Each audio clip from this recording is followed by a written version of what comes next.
بسم اللہ الرحمن الرحیم۔ زانی کو جو دنیا میں سب سے پہلا عذاب ملتا ہے نا، وہ یہ ملتا ہے کہ اس کو اس گناہ کا چسکا لگ جاتا ہے۔ وہ زنا کرتا ہے یہ سوچ کے کہ صرف ایک دفعہ کروں گا، لیکن یہ ہمیشہ سوچ سوچ کے کرتا رہتا ہے، اور اسی حال میں اس کی موت آ جاتی ہے، زانیوں میں مرتا ہے وہ۔ یہ بہت بڑی بھول ہے کہ میں ایک دفعہ گناہ کر لوں پھر توبہ کر لوں گا، اور یہ شیطان اس لیے کرواتا ہے، یار دیکھیں تو صحیح اس گناہ میں لذت کیسی ہے، ذائقہ کیسا ہے۔ ایسی اللہ کی طرف سے اس پر پھٹکار برستی ہے نا زانی پر، وہ تڑپتا ہے کہ مجھ سے چھوٹ جائے۔ کسی کو اللہ توفیق دے دیتے ہیں، لیکن عام طور پر کیا ہوتا ہے، گیا بس۔ اتنا مشکل ہوتا ہے پھر اس کو اس دلدل سے نکلنا۔ اللہ کہتے ہیں اب گند میں منہ مارا ہے، گند میں رہو۔ اب گند کھایا ہے نا، اب گند کھایا تو اب گند میں رہو۔ پھر گندگی میں اس کو مزہ آتا ہے پھر وہ۔ اس لیے اللہ کا واسطہ، جن لوگوں سے زنا نہیں ہوا، اللہ کا واسطہ کبھی بھی اس گناہ کے قریب مت پھٹکو۔ اللہ نے یہ نہیں کہا کہ زنا مت کرو، اللہ نے کہا وَلَا تَقْرَبُوا الزِّنَا، زنا کے قریب مت جاؤ۔ قریب کیسے قریب جاتا ہے انسان؟ آپ کے گھر میں کوئی رشتہ دار جوان لڑکی آ گئی ہے یونیورسٹی کی، کالج کی، آپ گھر سے باہر نکل جاؤ۔ بعض دفعہ ایسا ہوتا ہے، لوگ مجھے بتاتے ہیں کہ کوئی میری رشتہ دار خاتون آئی، جوان تھی، کزن تھی، گھر میں میں تھا، وہ اکیلی تھی، وہ آ گئی تو میری بڑی عجیب کنڈیشن ہو گئی، میں بہت پریشان ہو گیا، بہت مشکل سے بچا میں ان سے کہتا ہوں آپ گھر سے نکلے کیوں نہیں؟ یہ تو آپ قریب تو چلے گئے نا۔ جب ایک جوان لڑکی آپ کے گھر میں آئی ہے، آپ کو اس وقت گھر میں نہیں ہونا چاہیے، نکل جاؤ وہاں سے۔ ایسے دور بھاگو زنا سے، اتنا دور بھاگو۔ انبیاء ایسے ہی کرتے تھے، تبھی تو بچتے تھے وہ۔ جتنے بزرگان دین گزرے ہیں، وہ یہ نہیں کہ زنا نہیں کیا، وہ ہمیشہ زنا سے دور بھاگے۔ ہمارے استاذ نے ایک واقعہ سنایا تھا ہمیں، کتابوں میں یہ واقعہ لکھا ہے کہ ایک طالب علم تھا، پرانے وقتوں کی بات ہے، رات کو مسجد میں چراغ لے کے مطالعہ کر رہا تھا۔ پہلے زمانے میں لائٹ وائٹ تو نہیں ہوتی تھی، گاڑیوں کے سفر نہیں تھے، اونٹوں کے سفر تھے، تو مسافر لوگ بعض دفعہ آ کے مسجدوں میں ٹھہرتے تھے۔ تو اس نے دیکھا کہ ایک جوان لڑکی ہے، پردے میں ہے لیکن خوبصورت جوان لڑکی، وہ آئی اور اس سے کہنے لگی کہ میں راستہ بھٹک گئی ہوں، مجھے ایک رات مسجد میں گزارنے دے دو۔ واقعی یعنی صحیح تھی، وہ اسی طرح ہوا تو کہیں بھٹک گئی تھی۔ شہر میں بھی بعض دفعہ لوگ بھول جاتے تھے نا کہ راستہ بھٹک جاتے تھے۔ اب یہ پریشان تھا کہ میں اس کو رات کو اگر پناہ دیتا ہوں تو مجھے شیطان ورغلائے گا، اور اس لڑکی کو اگر میں پناہ نہیں دیتا تو یہ کہاں جائے گی رات کو، کوئی اور اس کی عزت سے کھیلے گا۔ تو اس نے بہرحال اس کو ٹھکانہ دے دیا، اس کو کہا کہ آپ ادھر اس طرف جا کے سو جائیں۔ نتیجہ کیا نکلا ہے کہ وہ لڑکی اس کو دیکھ رہی تھی، یہ کرتا کیا ہے، اس کو بھی اپنی عزت کا ڈر تھا نا کہ کہیں یہ دست درازی نہ کرے۔ تو یہ نوجوان جس چراغ میں مطالعہ کر رہا تھا، مطالعہ کرتے کرتے اس کی آگ میں اپنی انگلی لے کے جاتا اور اس کو جلاتا۔ جیسے ہی وہ جلنے لگتی تو اس انگلی کو واپس کھینچ لیتا، ایک دم تپش آگ لگتی نا، واپس کھینچتا۔ پھر تھوڑی دیر بعد یہ انگلی اس میں لے کے جاتا، پھر واپس کھینچتا۔ پوری رات یہ کرتا رہا ہے اور اپنی انگلی کو جلاتا رہا ہے۔ صبح جیسے ہی ہوئی ہے، اس نے فوراً، صبح صادق ہوئی نا، فجر کی اذان کا وقت، اس نے فوراً اس لڑکی سے کہا یہاں سے چلی جاؤ، فوراً یہاں سے فوراً چلی جاؤ۔ اس نے کہا اللہ کی قسم اس وقت تک نہیں جاؤں گی جب تک تم یہ معاجرہ نہیں بتاؤ گی، رات تم نے کیا ہے۔ تو کہنے لگا یہ میرا اور اللہ کا معاملہ ہے، میں تمہیں نہیں بتا سکتا۔ اس نے پھر اللہ کا واسطہ دے کے کہا، اس نے کہا میں جاؤں گی نہیں یہاں سے جب تک بتاؤ گے نہیں۔ اس نے کہا شیطان مجھے ورغلا رہا تھا کہ ایک جوان لڑکی ہے، اجنبی ہے، کوئی دیکھنے والا نہیں ہے، کوئی دیکھنے والا نہیں ہے، تو زنا کر لو اس سے، کوئی دیکھنے والا نہیں ہے۔ شیطان مجھے لے کے جاتا تھا تو میں اپنی انگلی آگ میں جلاتا تھا، اپنے نفس کو یہ سمجھانے کے لیے کہ دنیا کی آگ برداشت کر سکتا ہے، جہنم کی بھی برداشت کر لینا، جہنم کی بھی برداشت کر لینا پھر۔ اور اگر تجھ سے یہ برداشت نہیں ہو رہی تو وہ کیسے برداشت کرے گا؟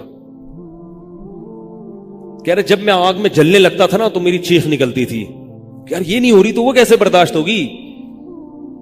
حدیث میں آتا ہے جہنم کی آگ دنیا کی آگ سے 70 گنا زیادہ گرم ہے، 70 گنا زیادہ گرم. جب نبی صلی اللہ علیہ وسلم نے صحابہ کو یہ بات بتائی، ترمذی کی حدیث ہے کہ صحابہ کے سینے سے رونے کی ایسے آوازیں آنے لگی جیسے ہانڈی کھولتی ہے، ایسا روئے صحابہ. حالانکہ صحابہ گناہوں سے بچتے تھے، اتنا روئے ہیں کہ سینے کے جیسے ہانڈی کھول رہی ہوتی ہے ایسے ان کے سینے سے رونے کی آوازیں آئی. اور عرض کیا واللہ انہا لکافیۃ یا رسول اللہ، یا رسول اللہ یہ دنیا کی آگ بہت تھی عذاب دینے کے لیے، اللہ نے اس کو بھی 70 گنا زیادہ گرم کیا ہے. تو اس نے کہا کہ میرے دل میں گناہ کا خیال آتا تھا، میں کیا کرتا تھا، اپنے آپ کو جلاتا تھا جب چیخ نکلنے لگتی. تو اس طرح پوری رات میں نے اپنے نفس کو روکا ہے گناہ سے. تو تقوی کی برکات ہوتی ہیں. اس لڑکی نے کہا، اب گھر میں جا کے اپنے والد سے کہا کہ میں اگر نکاح کروں گی تو صرف کس سے کروں گی، اس نوجوان سے، عفیف اور پاک دامن ہے. تو کتابوں میں لکھا ہے کہ اس کے باپ نے اس کا نکاح دیکھو حرام سے بچایا، اللہ نے حلال طریقہ رکھ دیا. تو جو بھی زنا سے بچتا ہے نا، یاد رکھو جیسے زنا کرنے کا عذاب بہت سخت ہے، ایسے ہی کسی کو زنا کا موقع ملے اور وہ بچ نکلے اس کا ثواب بھی بہت زیادہ ہے. تاریخ میں جن ہستیوں کو بھی زنا کا موقع ملا اور انہیں نے موقع ملنے کے باوجود زنا نہیں کیا، ان کو اللہ نے دنیا میں بھی بہت نوازا ہے. میں اکثر ایک واقعہ سناتا ہوں. ہمارے ایک دوست ہیں امریکہ میں، بلکہ امریکہ سے بھی ایک دور علاقہ ہے، اس کا جگہ کا نام میں بھول گیا. انہوں نے میرا یہ بیان سن کے مجھ سے ملنے کے لیے آئے تھے. وہ مجھے پہچان گئے یہ بیان سن کے. ممکن ہے ابھی میرا یہ بیان سنے. یہ میرے والد صاحب کا واقعہ ہے. میرے والد صاحب جب امریکہ گئے، کنوارے تھے اس وقت. میرے والد صاحب بہت ہینڈسم تھے، خوبصورت تھے، اور اتنا چوڑا تو ان کا سینہ تھا اور ایسی چوڑی چوڑی کلائیاں تھیں. بہت ماشاءاللہ اللہ نے ان کو مردانہ وجاہت دی تھی، اور آواز ایسی تھی جیسے ببر شیر ہوتا ہے. بہت ہی خوبصورت آواز، بڑی زبردست پرسنالٹی تھی. آپ جائیں ابھی ہمارے محلے میں جا کے لوگوں سے پوچھیں کیا خوبصورت پرسنالٹی تھی والد صاحب کی ہمارے. جب انتقال ہوا ہے نا میرے والد صاحب کا، تو پورا محلہ رو رہا تھا، پورا محلہ. مسجد کے امام صاحب جب بھی جنازے کا اعلان کرتے تھے نا تو روتے نہیں تھے.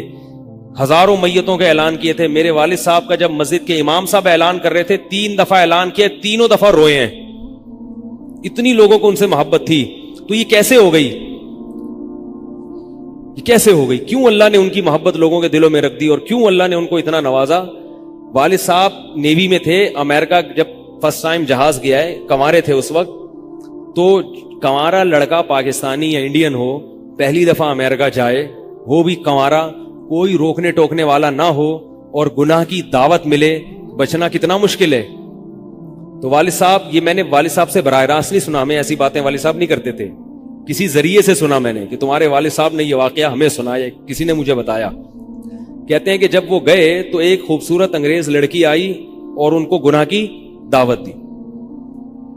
اب ایک دم پہلی دفعہ کسی پاکستانی نے یہ چیز منظر دیکھا ہو، ٹھیک ہے نا، امریکہ کا ایک منظر ہوتا ہے نا. اب تو لوگ موویز میں اتنا دیکھ چکے ہوتے ہیں نا، اس وقت تو ڈرامے فلمیں بھی نہیں ہوتی تھی، موویز بھی نہیں ہوتی تھی. تو پہلی دفعہ ہی دیکھا تھا یہ ایسا منظر. تو وہ گھسیٹ کے لے گئی اپنے گھر. جب یہ کہیں گھر پہ گیا ہوں نا تو مجھ پہ اللہ کا خوف آ گیا. میں نے کہا یہ کیا کر رہا ہوں میں. وہاں جا کے واپس بھاگے ہیں. ادھر پہنچنے کے بعد وہ عورت غصہ ہو رہی تھی کہ اگر تم نے یہ کام کرنا نہیں تھا تو میرے ساتھ آئے کیوں میرا خرچہ کرایا تم نے، کیوں خرچہ کرایا میرا. تو آدمی اور شرمندہ ہو جاتا ہے نا کہ یار. تو والد صاحب کہتے ہیں کہ میرے دل میں خیال آیا کہ میں نے زندگی میں کبھی یہ گناہ نہیں کیا اور میں یہاں پہلی دفعہ آیا ہوں، اگر میں اس گناہ میں پڑ گیا اللہ کی نظر مجھ سے ہٹ جائے گی. واپس بھاگے. بڑا مشکل ہوتا ہے ایسے موقع پہ. اس وقت ان کی عمر ہوگی 22 یا 23 سال، زیادہ سے زیادہ 24 سال ہوگی. تو بھاگے ہیں واپس. تو والد صاحب کہتے تھے، جنہوں نے مجھے یہ واقعہ سنایا، کہ مجھے کہنے لگے کہ تمہارے والد صاحب کہتے تھے کہ اس کے بعد میری زندگی میں کیا آیا ہے، انقلاب. پھر اللہ نے قرآن کی تلاوت کی توفیق دی. حفظ قرآن تھا، بھول چکے تھے. روزانہ ایک قرآن پڑھنے کا معمول بنا پھر، تاکہ قرآن دوبارہ یاد ہو جائے. جہاز پہ 3 سال امامت کی، داڑھی بڑی رکھ لی ماشاءاللہ. اور پھر اتنی عزت اللہ نے ان کو دی. اللہ نے ان کے، ہمارے سب بھائی ماشاءاللہ داڑھی والے ہیں، سب بہنیں شرعی پردہ کرتی ہیں, سب بھابیاں پردہ کرتی ہیں, گھر میں کیا آ گیا پورا, حالانکہ اس وقت شادی نہیں ہوئی تھی, لیکن یہ اثرات کہاں منتقل ہوئے ہیں, خاندان میں, پورے خاندان میں منتقل ہو گئے نا. انتقال ہوا تو جنازہ میں نے پڑھایا والد صاحب کا. اگر اللہ نہ کرے اس برائی میں پڑ جاتے, ہمیں پتا چلتا کہ ہمارا باپ ایسا ہے, تو ہم ایسے ہوتے. ویسے تو ابھی بھی کوئی اتنے نیک نہیں ہے, لیکن گیٹ اپ تو ہے نا, گیٹ اپ تو اللہ نے مولویوں والا دے دیا نا, تھوڑے تھوڑے تو دیکھنے کی حد تک تو نیک بنا دیا نا. ایسے نہیں ہوتے ہم. تو یہ جو برکات ہیں یہ نسلوں میں منتقل ہوتی ہیں, نسلوں میں. اتنی عزت دی اللہ نے, اتنی عزت دی تھی کہ انتقال کے وقت محلہ رو رہا تھا, پورا محلہ رو رہا تھا انتقال. اور بہت سے لوگوں نے والد صاحب کی قبر کے پاس نہ جگہ گھیر لی تھی کہ ہم یہاں دفن ہوں گے. حالانکہ مسجد کے امام نہیں تھے, کچھ بھی نہیں, کوئی ایسی شخصیت نہیں تھے کہ وہ کوئی مقتدی اور رہبر سمجھے جاتے ہو. تہجد کا معمول تھا, تلاوت کا معمول تھا, اور میں نے خود بھی کئی دفعہ نوٹ کیا, ایسا لگتا تھا ان کے منہ سے خوشبو آتی ہے, ایسا محسوس ہوتا تھا. ایسا اللہ نے, کیونکہ تلاوت بہت زیادہ کرتے تھے.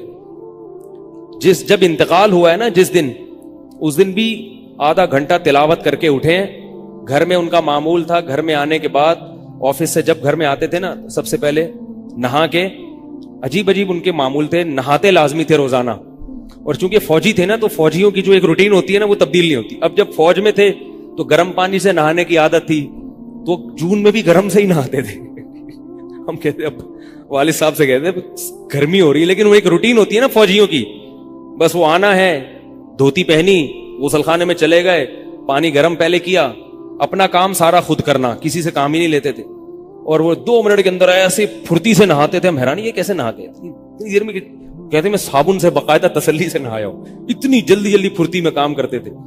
آتے ہی تلاوت کرنی, اور تلاوت اونچی آواز میں کرتے تھے. پورے گھر میں والد صاحب کے تلاوت کی آواز آتی تھی. مجھ سے غلطی یہ ہوئی کہ انتقال سے چند دن پہلے میں ان کی تلاوت سن رہا تھا, تو میرا دل چاہا میں اس کو ریکارڈ, اس وقت ریکارڈنگ کا اتنا زیادہ نہیں ہوتا تھا, میں نے کہا اس کو میں ریکارڈ کر لوں, لیکن وہ ریکارڈ میں نہیں کر سکا. میں نے کہا چلو بعد میں کر لوں گا, اور ان کا انتقال ہی ہو گیا. تو تلاوت اونچی آواز سے ٹوپی اتار کے تلاوت کرتے تھے. تو جس دن انتقال ہوا ہے, اور اللہ سے کہتے تھے کہ اللہ کسی کا محتاج نہ بنانا, ساری زندگی کسی سے خدمت نہیں لی, صرف جو ہے نا کمر دبواتے تھے بیٹوں سے اپنے. تو مجھ سے بھی دبواتے تھے, میرا یہ انگوٹھا بڑا مضبوط ہو گیا ہے. وہ کمر پہ نا ان کے یہ سے مالش کر کے, ایسے کمر پہ میں مالش کرتا تھا والد صاحب کی, یہ تیل لگا کے نا ادھر, تو میرے انگوٹھے میں بڑی طاقت پیدا ہو گئی تھی. تو مجھے کہتے تھے یار تم ہو باریک سے, میرے باقی بھائی ذرا, لیکن یار تمہارے ہاتھ میں بڑی طاقت ہے. تو میں کہتا تھا کہ یہ میرے ہاتھ میں طاقت نہیں ہے, یہ مالش کر کے نا یہ انگوٹھا بہت مضبوط ہو گیا ہے. تو کیا تھا, تلاوت کی انتقال سے پہلے, اور بار بار دعا کیا کرتے تھے کہ اللہ بستر پہ لیٹوں نہیں. زندگی میں ہم نے کبھی نہیں دیکھا والد صاحب بستر پہ لیٹے ہوں, یعنی بیمار ہو کے لیٹے ہوں, اپنا سارا کام پھرتیلے پن سے ایسا کوئی بالکل. تو وہی ہوا, موت کے وقت بھی ایسا ہی ہوا. آئے ہیں, تلاوت کی ہے, پھر اس کے بعد گئے عشاء کی نماز پڑھنے, صف میں بیٹھے ہوئے تھے کہ گر گئے. صف سے اٹھا کے ان کو ہاسپٹل لے کر گئے, نماز کی اقامت ہو رہی ہے, اور وہیں اٹیک ہوا, اور وہی ان کا قبر کا سفر تھا. کتنی اچھی موت دی اللہ تعالیٰ نے, کہ ایک دن کیا ہوا, بارش میں بھیگتے بھیگتے آئے ہیں گھر میں, اور فوراً نماز کے لیے گئے. تو والدہ نے کہا کہ بھائی ابھی بارش ہو رہی ہے. انہوں نے کہا اللہ بولے گا آفس سے یہاں تک پہنچ گئے, اور اب یہاں سے مسجد تک نہیں جا رہے, اللہ کو بھی منہ دکھانا ہے. ایسے نماز کے پابند. سعودی عرب میں جب عمان میں ان کی جاب تھی, کئی گھنٹے کا گرمیوں کا روزہ ہوتا تھا, لوگ چھوڑ دیتے تھے. والد صاحب کہتے تھے مر جاؤں گا, رمضان کا روزہ نہیں چھوڑوں گا, کچھ بھی ہو جائے رمضان کا روزہ کیسے چھوڑوں. تراویح کبھی نہیں چھوٹتی تھی, رمضان کا روزہ کبھی نہیں چھوٹتا تھا. میں یہ نہیں کہہ رہا کہ کوئی برائی تھی نہیں ان میں, ایسی کسی کی تعریف کرنا غلط ہے, مگر اللہ نے مجموعی لحاظ سے ان میں بڑی صفات رکھی تھیں. یہ صفات کیسے پیدا ہوئیں؟ اللہ نے ایک برائی سے بچنے کی توفیق دے دی. تو میں نے یہ تو اسی میں ان کی موت واقع ہوئی ہے.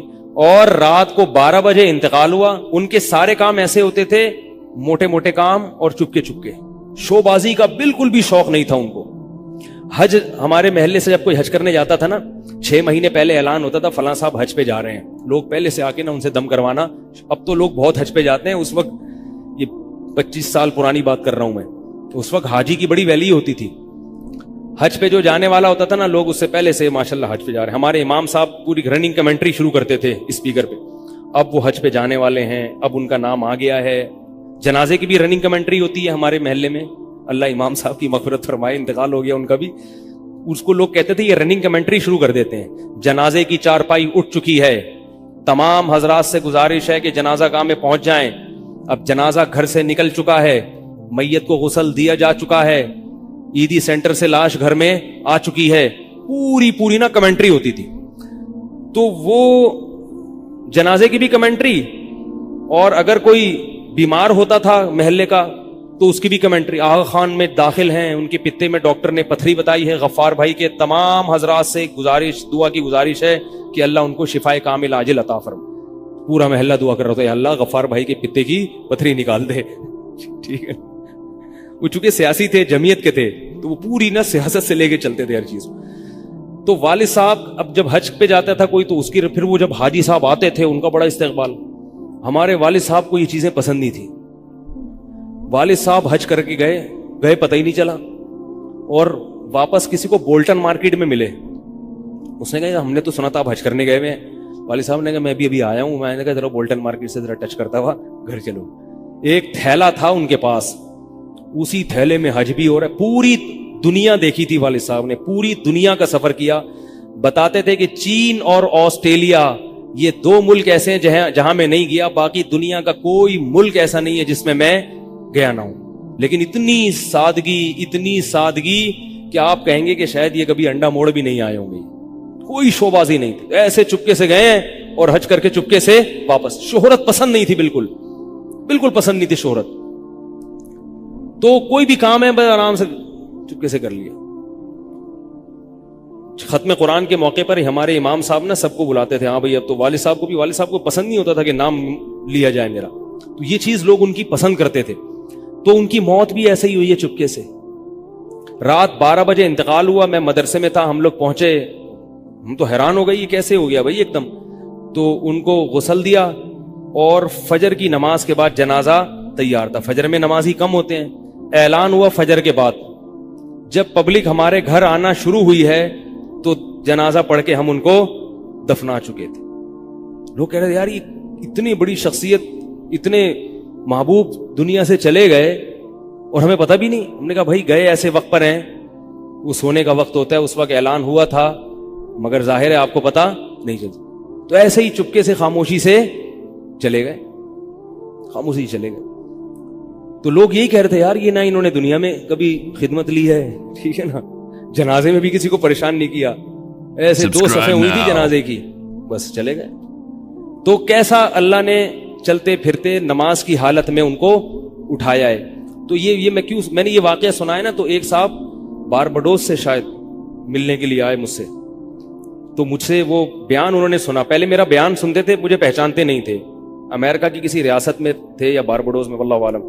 تو مجھ سے ملنے کے لیے آئے, مجھے کہنے لگے یار آپ حافظ مسعود صاحب کے بیٹے ہیں. میں نے کہا ہاں. کہہ رہے یار میں آپ کا بیان کب سے سن رہا ہوں, آپ کو پہچانتا نہیں تھا. آپ نے ایک دن ممبر پہ واقعہ سنایا, تو یہ واقعہ تو آپ کے والد صاحب کا واقعہ ہے, اور یہ میرے والد صاحب آپ کے والد کا واقعہ مجھے سنا کے امریکہ بھیجا تھا انہوں نے کہ بیٹا حافظ مسعود صاحب کی طرح زندگی گزارنا, امریکہ جا رہے ہو, جیسے وہ بچے تھے تم بھی بچنا. تو کہہ رہے آپ کے تو والدہ کو بھی جانتا ہوں میں, آپ کے تو گھر ہم لوگ پڑھنے آتے تھے, ہماری دادی سے انہوں نے پڑھا ہے, یعنی ہمارے بہت کلوز تھے وہ لوگ. وہ امریکہ چلے گئے, حوادث زمانہ ان کو امریکہ لے گئے, ٹھیک ہے نا. تو کہنے لگے کہ جب میں نے یہ آپ کے روزانہ بیان سنتا تھا, یہ واقعہ سنا, تو پھر میں حیران ہوا کہ یار آپ تو بہت, پھر میرے بھائی بھی ان کو جانتے ہیں. تو وہ انہوں نے بتایا کہ یہ واقعہ تو آپ کے والد صاحب کا جب مجھے پتا چلا نا, تو مجھے پھر پتا چلا آپ ان کے بیٹے ہیں. تو مجھ سے ملنے آئے اسپیشل یہاں پہ.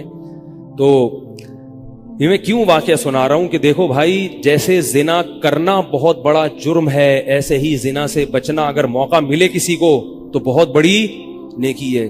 یوسف علیہ السلام کو اللہ نے کیسا نوازا کہ نہیں نوازا, بچے تھے وہ. تو بھائی کرنے والے بہت ہیں, بچنے والے تھوڑے ہیں.